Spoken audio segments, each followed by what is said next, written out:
12:30 बज रहे थे। कोल्हापुर में धाराशिव जाने वाली सीनियर कॉलेज के छात्रों की बस जंगल के रास्ते से गुजर रही थी।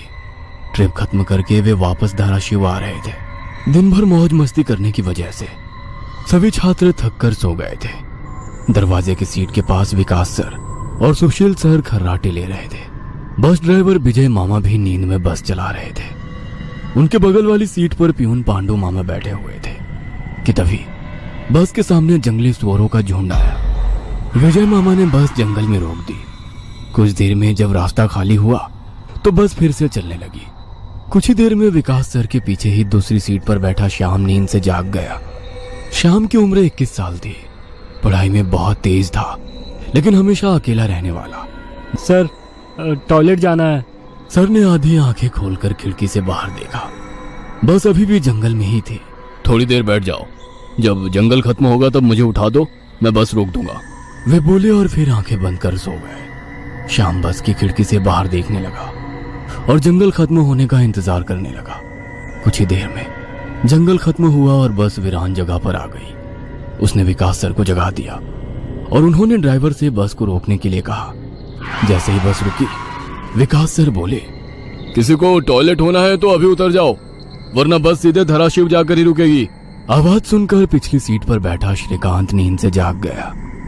विकास सर टॉर्च लेकर पहले बस से बाहर उतर गए। उनके पीछे पीछे श्याम और श्रीकांत भी उतरे और वो दोनों अलग अलग झाड़ी के पीछे टॉयलेट करने गए। श्याम टॉयलेट करके वापस आया, लेकिन श्रीकांत अभी भी नहीं आया था कि तभी श्रीकांत जोर से चिल्लाया। उसकी आवाज सुनकर विकास सर और श्याम उसकी ओर भागे, लेकिन तभी श्रीकांत झाड़ी से बाहर आया। क्या हुआ, क्यों चिल्लाए थे? कुछ नहीं सर, चप्पल से होकर कांटा पैर में चुभा। उसकी आवाज सुनकर ड्राइवर और प्यून भी नीचे उतरे थे। वो सब बस में वापस चढ़ने ही वाले थे कि तभी एक बाइक बस के सामने आकर रुक गई। अरे भाई साहब, यहाँ के नहीं हो क्या आप? क्या आपको पता नहीं कि इस रास्ते पर लोगों को हमेशा चकवा लगता है? बाइक चलाने वाला बोला। चकवा नाम सुनकर विकास सर बोले, हाँ पता है, हम बस निकल ही रहे हैं। और वो सब बस में बैठ गए। सर, वो आदमी किस चकवे के बारे में बात कर रहा था? प्यून ने अगली सीट से ही मुड़कर विकास सर से पूछा। हिंदी में चकवा मतलब छलावा, छलावा मतलब भूत। कहते हैं जो लोग रात में सफर करते हुए मरते हैं उनकी आत्मा छलावा बन जाती है। छलावा रात को सफर करते हुए यात्रियों को पकड़ लेता है और उन्हें अपने गंतव्य स्थल तक पहुंचने ही नहीं देता। वो बस उन्हें उसी जगह पर घुमाते रहता है। कितना भी भाग लो या फिर गाड़ी तेज भगाओ, आप उसी जगह पर आ पहुंच जाओगे जहां आपको छलावा ने पकड़ लिया था। या फिर वो लोग रास्ते से भटक जाएंगे और उस जगह पहुंच जाएंगे जहां पर छलावा उन्हें ले जाना चाहता है, विकास सर ने बताया। इसके बाद ड्राइवर बोला, और यात्री रात भर उसी जगह पर बार बार घूमते हैं। वो तब तक रास्ता भटकते हैं जब तक सूरज ना उगे। जैसे ही सूरज उगता है उनकी ताकत कम हो जाती है। मेरे कुछ ड्राइवर दोस्त हैं, उनको भी छलावे ने पकड़ लिया था। कहते हैं छलावा बस उन्हीं यात्रियों को पकड़ता है जो थके हुए होते हैं, क्योंकि उन पर हावी होना बहुत आसान होता है ना। फिर तो छलावा बहुत ही खतरनाक है। प्यून घबराते हुए बोला, अरे कुछ खतरनाक नहीं है, ये सब अंधविश्वास है। ड्राइवर जब थक जाता है तो रात में उसे रास्ता समझना मुश्किल हो जाता है, इसलिए उसे भ्रम हो जाते हैं और वो रास्ता भटकता है। इसे ही अनपढ़ लोगों ने भूत यानी चकवा या छलावा का नाम दिया है, विकास सर बोले। ये सभी बातें श्याम और श्रीकांत सुन रहे थे। नहीं सर, छलावे होते हैं और कुछ छलावे तो जानलेवा भी होते हैं। मेरे दादाजी को छलावे ने इतना परेशान किया था कि मरते मरते बचे थे। रात को जितने भी एक्सीडेंट होते हैं उनमें से कुछ ना कुछ एक्सीडेंट छलावे के कारण ही होते हैं। वो रात के बेरहम शिकार होते हैं। यात्रियों की थकान और डर ही उनकी ताकत होती है। शिकारियों की तरह ही वे यात्रियों को डराते हैं, भगाते हैं और उनकी जान लेकर उनका शिकार करते हैं। हमें बस इतना पता चलता है कि कार एक्सीडेंट में उनकी मौत हो गई है, लेकिन मौत का कारण छलावा ही होता है सर। श्याम ने डरावनी आवाज में कहा।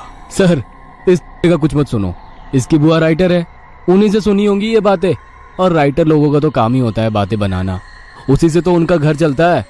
पिछली सीट पर बैठे श्रीकांत ने कहा, श्रीकांत चुप हो जाओ और सो जाओ, उन्होंने डांटते हुए कहा।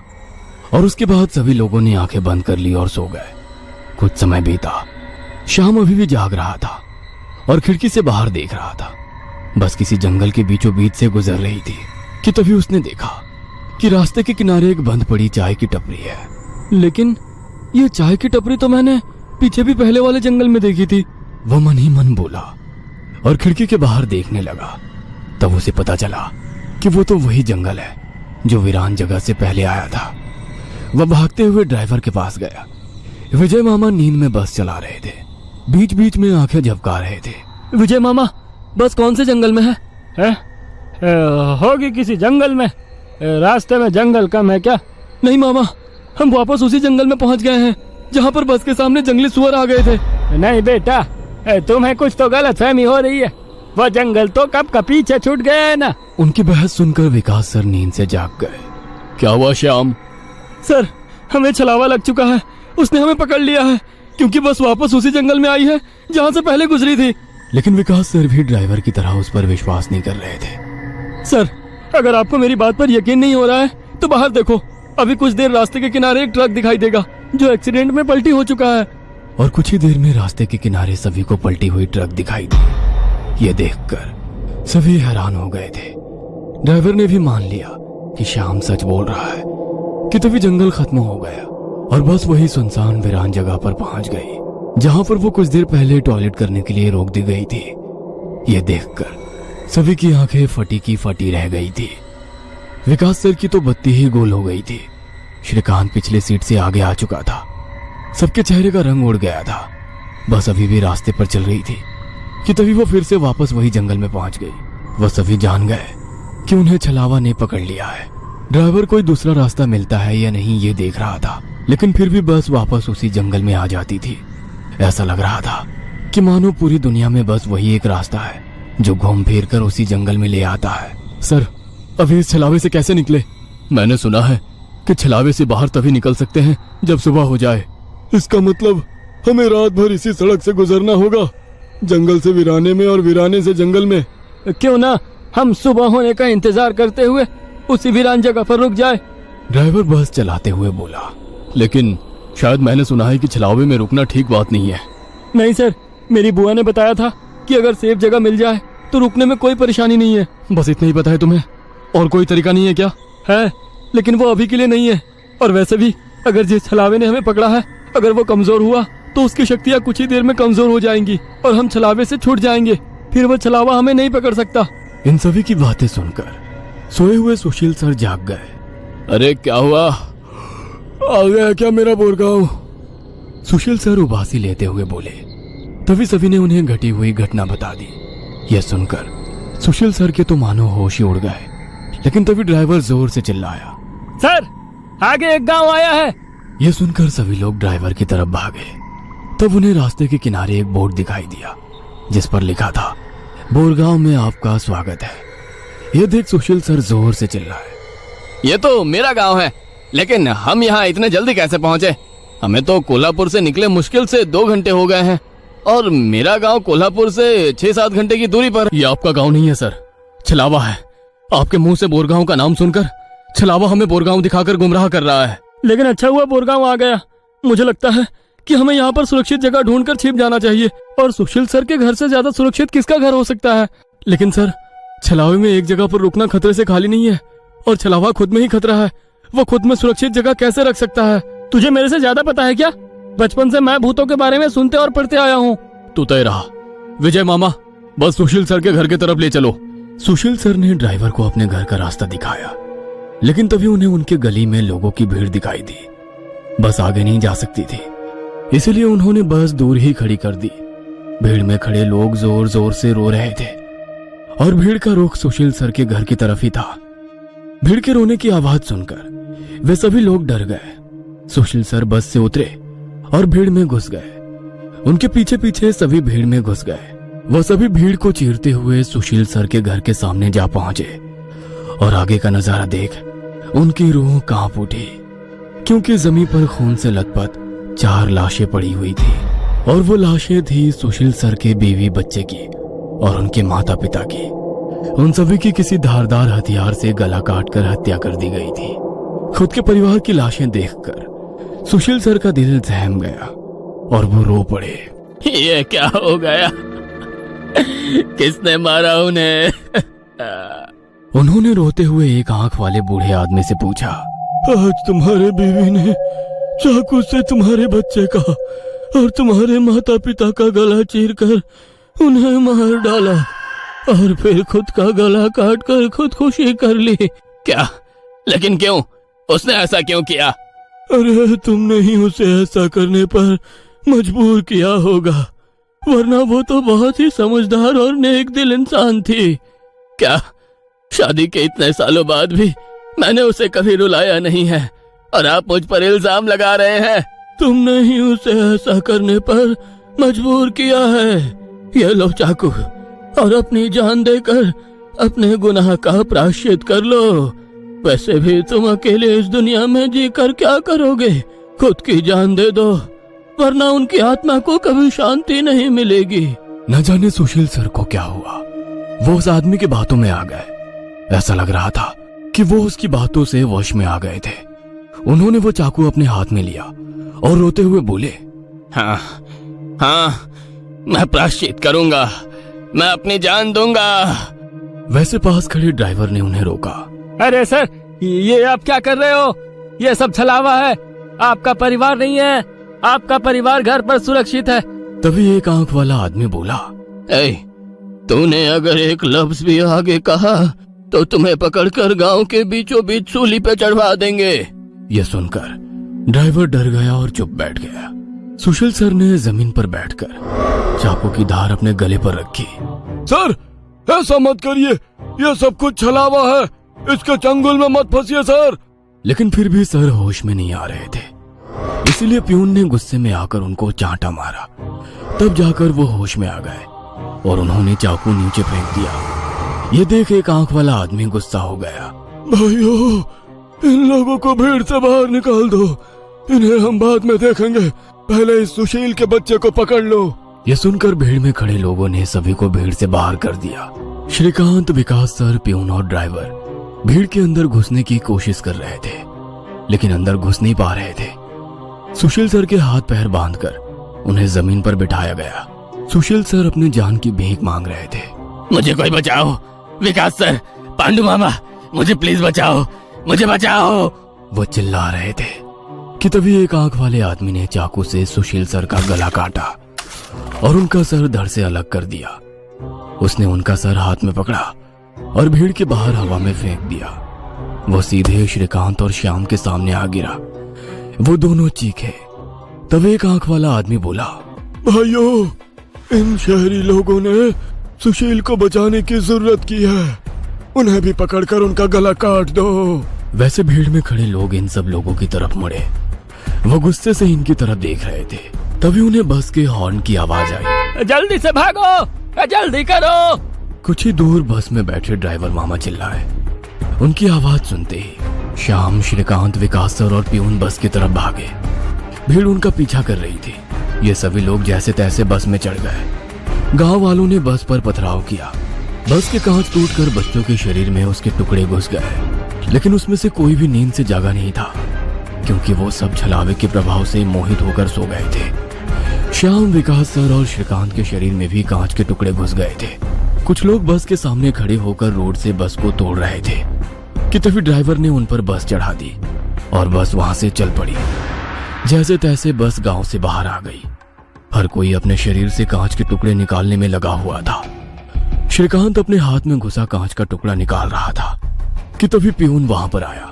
भतीजे रुक, मैं निकालता हूँ, वो बोला, क्योंकि श्रीकांत उनकी बहन का बेटा था। बस फिर से वापस जंगल में आ गई थी। न जाने कब वो छलावा उन्हें अपने गिरफ्त से छोड़ने वाला था।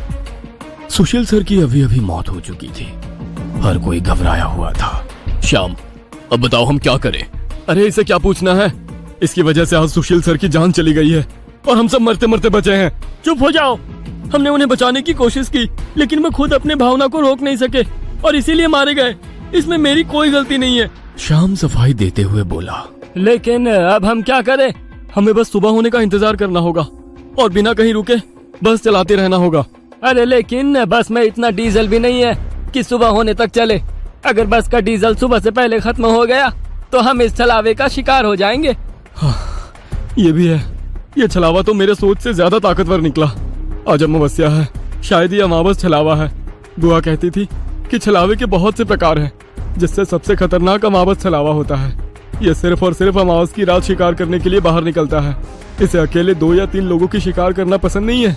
जहाँ पर यात्री बहुत सारी संख्या में होते हैं, बस उन्हीं पर यह छलावा हावी हो जाता है। वो सबसे पहले सबसे ज्यादा कमजोर और सफर में थके हुए इंसान को ढूंढता है, उन्हें डर दिखाता है, और जब उसकी डर से मौत हो जाती है तो उसके शरीर पर कब्जा करता है और बाकी यात्रियों के बीच में रहकर उन्हें गुमराह करता है। उन्हीं छलावे में बस घूमता रहता है और जब सभी यात्री थक जाते हैं तब उनका शिकार करता है। और मेरे हिसाब से हम जिस छलावे के चंगुल में फंसे हैं वो अमावस छलावा ही है, और वो अभी हमारे बीच में ही है। श्याम डरावनी आवाज। डार्लिन, हो गया क्या? Relax guys, evolution takes time. My science, Nobel prize छोड़ो, लेकिन नोवी फेल। न्यूटन, एप्पल खाना बंद करो। और वो अभी हमारे बीच में ही है। श्याम डरावनी आवाज में बोला। यह सुनकर सभी के होश उड़ गए थे। वो सब तो ठीक है, लेकिन अब हम इस छलावे से बाहर कैसे निकले? ड्राइवर ने पूछा। इस पर श्याम ने कहा, अब केवल एक ही उपाय है, लेकिन इसमें खून बहने के चांसेस है। क्या है वो उपाय? छलावा अभी भी हमारे बीच किसी मृत शरीर पर कब्जा करके बैठा है। हमें उसे ढूंढना होगा और उसे मारना होगा, क्योंकि उसकी आत्मा मृत शरीर से ज्यादा मजबूती से चिपकी नहीं होती। जैसे ही हम उसको मारेंगे, उसकी आत्मा मृत शरीर छोड़ देगी और फिर वो किसी मृत शरीर में घुस नहीं सकेगी, क्योंकि एक अमावस छलावा एक रात सिर्फ एक ही मृत शरीर पर कब्जा कर सकता है। लेकिन हम में से ये छलावा है कौन? वो पीछे सोए हुए स्टूडेंट के शरीर में नहीं है, क्योंकि वो होश में नहीं है। वो हम 5 में से एक है। क्या? लेकिन हम सब तो जिंदा हैं। नहीं, हम में से एक पहले ही मर चुका है। उसे छलावे ने मार डाला है और उसके शरीर पर कब्जा कर लिया है। कब्जे के बाद मृत शरीर बिल्कुल एक जिंदा आदमी लगता है, क्योंकि छलावा अपने ताकत से जिंदा इंसान की नकल करता है। लेकिन वो है कौन? वैसे श्याम गंभीर हो गया और उसने श्रीकांत की ओर देखा। बस अभी भी जंगल के रास्ते चल रही थी। ड्राइवर बस चलाते चलाते पीछे हो रही बातचीत सुन रहा था, क्योंकि उसे पता था कि अगर बस रुकी तो छलावा उसे निगल जाएगा। बस में सन्नाटा छाया हुआ था। हर कोई श्याम के मुंह से छलावे का नाम सुनना चाहता था कि तभी श्याम बोला, ये श्रीकांत ही छलावा है। ये क्या बकवास कर रहे हो तुम? होश में तो हो? माना कि तुम्हारी बुआ ने बहुत सारी भूतों की किताबें लिखी है, उसका मतलब ये तो नहीं कि तुम कुछ भी बोलोगे और हम सुनते रहेंगे। मेरा विश्वास करो, सब श्रीकांत ही छलावा है। जब ये वीरान जगह पर झाड़ी के पीछे गया था, तब मैंने इसे किसी साए की ओर घूरते हुए देखा था।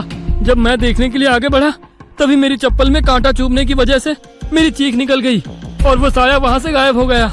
शायद तभी उसने श्रीकांत को पकड़ा होगा और उसके शरीर पर कब्जा किया होगा। चल, जल्दी से इसे मार डालो, वरना ये भाग जाएगा।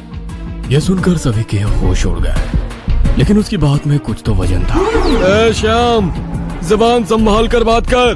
भतीजा है ये मेरा, अगर इसको किसी ने हाथ भी लगाया तो मार डालूंगा। हाँ। प्यून गुस्से में बोला। सर जी, इस पांडु की मत सुनिए। मुझे भी लगता है कि यही छलावा है, क्योंकि हम सभी ने झाड़ी से आती श्याम की चीख सुनी थी। श्याम बिल्कुल सच कह रहा है।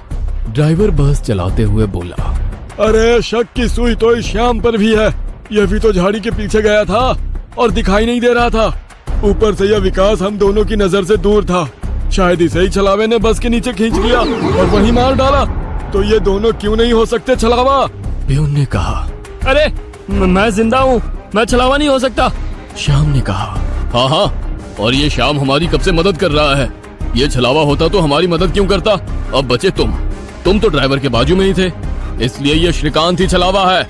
विकास सर जोर से बोले। अरे सर, इस प्यून को छोड़ो, आप सीट के नीचे से रॉड निकालो और उस छलावे का सर फोड़कर मार डालो। ड्राइवर बस चलाते हुए बोला। यह सुनकर श्रीकांत डर के मारे प्यून के पीछे छिप गया। विकास सर ने सीट के नीचे से लोहे की रॉड निकाली। प्यून ने उन्हें रोकने की कोशिश की, लेकिन विकास सर ने उन्हें धक्का मारा और रॉड श्रीकांत के सर पर मारी। लेकिन श्रीकांत वहां से हट गया और नीचे गिर गया। वो रॉड से दूसरा हमला करते कि तभी प्यून ने पीछे से रॉड पकड़ी और विकास सर के हाथों से रॉड खींचकर उन्हें खिड़की पर धकेल दिया और उनके सर में रॉड दे मारा। विकास सर हाथों से सिर पकड़कर वहीं तड़पते रह गए। उनके सर से खून निकल रहा था और कुछ ही देर में उन्होंने अपना दम तोड़ दिया। यह देख श्याम चिल्लाया, विजय मामा, जल्दी से पीछे आइए, इन दोनों ने विकास सर को मार डाला। यह सुनकर ड्राइवर ने बस बीच जंगल में रोक दी और वो पीछे भागते हुए आया। उसने पियून के हाथों से रॉड छीना और उसे धक्का दे दिया। तुम नहीं सुनोगे, इसलिए पहले मुझे तुम्हें ही मारना होगा। ड्राइवर गुस्से में पियून से बोला और वो पियून के सर पर रॉड से हमला करता कि इससे पहले ही पियून ने कांच का नुकीला टुकड़ा तोड़कर ड्राइवर के पेट में घोंप दिया। ड्राइवर जोर से चिल्लाया और नीचे गिर गया कि तभी बस के बाहर से भीड़ की आवाज सुनाई देने लगी। रास्ते के बीचों बीच बस लगाई है इन्होंने। कोई तेजी से चलती गाड़ी इस बस से टकराई तो क्या होगा? बाहर निकालो इन लोगों को और सजा दो इन्हें, सजा दो। बस के बाहर से आवाज आई और बस पे पथराव होने लगा। पियून आगे की तरफ भागते हुए गया तो देखा कि 5-6 लोग बस पर पथराव कर रहे हैं। लोग गुस्से से चिल्लाने लगे, बाहर निकलो बुज़दिलो, अंदर क्यों छुप कर बैठे हो? अरे क्या हुआ भाइयों, आप ऐसा क्यों कह रहे हो? पियून चीख चीख कर उनसे पूछ रहा था, लेकिन कोई भी उसकी तरफ ध्यान नहीं दे रहा था। तभी श्याम श्रीकांत से बोला, ये लोग सिर्फ छलावा है, हम जंगल में रुके हुए हैं, इसलिए हम मुसीबत में पड़ चुके हैं। विकास सर और ड्राइवर दोनों मर चुके हैं, फिर भी हम छलावे से बाहर नहीं निकले। इसका मतलब छलावा अभी भी हमारे बीच में है और वो छलावा तुम्हारा मामा है। ये सुनकर श्रीकांत की आंखें फटी की फटी रह गईं। नहीं नहीं, ऐसा नहीं हो सकता। अरे ऐसा ही है श्रीकांत, तुमने देखा कि किस तरह से तुम्हारे मामा ने विकास सर और ड्राइवर की जान ली। वो उन्हें सिर्फ घायल भी तो कर सकता था, लेकिन नहीं, उसने उनकी जान ली। अब तो अपने मामा प्रेम से बाहर आओ श्रीकांत और देखो उस आदमी को, वो तुम्हारा मामा नहीं छलावा है। यह सुनकर श्रीकांत सोच में पड़ गया। श्रीकांत, लोग अभी बस के कांच तोड़कर अंदर आ जाएंगे और हमारी जान ले लेंगे। इससे पहले हमें यहाँ से निकलना होगा। मैं बस को यहाँ से निकालता हूँ और तुम इस छलावे को पीछे बुलाकर इस कांच के टुकड़े से घोंप दो। छलावा मर जाएगा और हमारी जान बच जाएगी। श्याम बोला और ड्राइविंग सीट की तरफ निकल पड़ा। लेकिन तुम्हें ड्राइविंग आती है क्या? अरे मेरे मामा की ट्रैवल एजेंसी है, इसलिए मैं बस पहले ही चलाना जानता हूँ, उसने कहा और ड्राइविंग सीट पर जा बैठा। उसने बस चालू की और बस चलाने लगा। पियून पीछे श्रीकांत के पास जा पहुंचा। श्याम बहुत ही मन लगाकर बस को भगा रहा था कि तभी उसे पियून की चीख सुनाई दी। उसने मिरर में देखा तो पियून गले में हाथ लगा के नीचे गिर गया। श्रीकांत के हाथ में खून से सना कांच का टुकड़ा था। उसने अपने ही मामा को गला काट कर मार डाला था। श्रीकांत श्याम के पास आया। श्याम ने बस रोक दी। मैंने छलावे को मार डाला। ये सुनकर श्याम जोर जोर से हंसने लगा और उसकी आंखें लाल हो गई और वो डरावनी आवाज में बोला, लेकिन छलावा तो मैं हूँ। यह सुनकर श्रीकांत के तो होश उड़ गए। अरे चौंक क्यों रहे हो, मैं ही छलावा हूँ। जंगल में जब बस के आगे सुअरों का झुंड आया था तभी मैं बस में घुस गया था। मैंने बस में सबसे कमजोर और थका हुआ यात्री चुना। ये श्याम थकान के कारण गहरी नींद में सो गया था। मैंने इसे जगाया और मेरा असली रूप दिखाया। मेरा डरावना रूप देखकर ये उसी वक्त सीने पर हाथ लगाते हुए मर गया। मैंने तुरंत इसके शरीर पर कब्जा कर लिया। तभी मैंने जाना कि पिछली सीट पर बैठा एक लड़का, मतलब कि तू, आधी नींद में था और टॉयलेट जाने के विचार में था और मैंने अपना खेल शुरू कर दिया। मैंने बस में बैठे सभी को छलावे की कहानी सुनाकर डरा दिया, क्योंकि डर ही मेरा सबसे बड़ा हथियार है। मैंने जानबूझकर तुम सबको गुमराह किया और सुशील सर के गांव ले गया और तुम्हें छलावे में रुकने के लिए मजबूर किया और सुशील सर की जान ली। मैंने ही विकास सर, तेरा मामा और ड्राइवर को एक दूसरे से लड़ाया ताकि वो आपस में लड़ लड़ कर मर सके, और आखिर मैंने तुम्हारे हाथों से ही तुम्हारे मामा का खून करवाया। ऐसा कहकर वो हंसने लगा। यही मेरा खेल यानी कि शिकार थी। तूने अपने ही मामा की जान ली, उस मामा की जिसने तुम्हें बचाने के लिए अपनी जान पर खेलकर 2 आदमियों की जान ली। अब तुम्हारा जी कर क्या फायदा।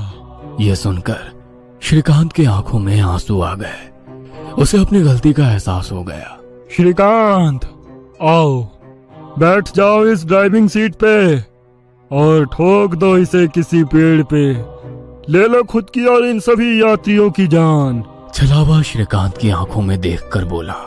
शायद उन लाल आंखों का जादू श्रीकांत पे हो रहा था।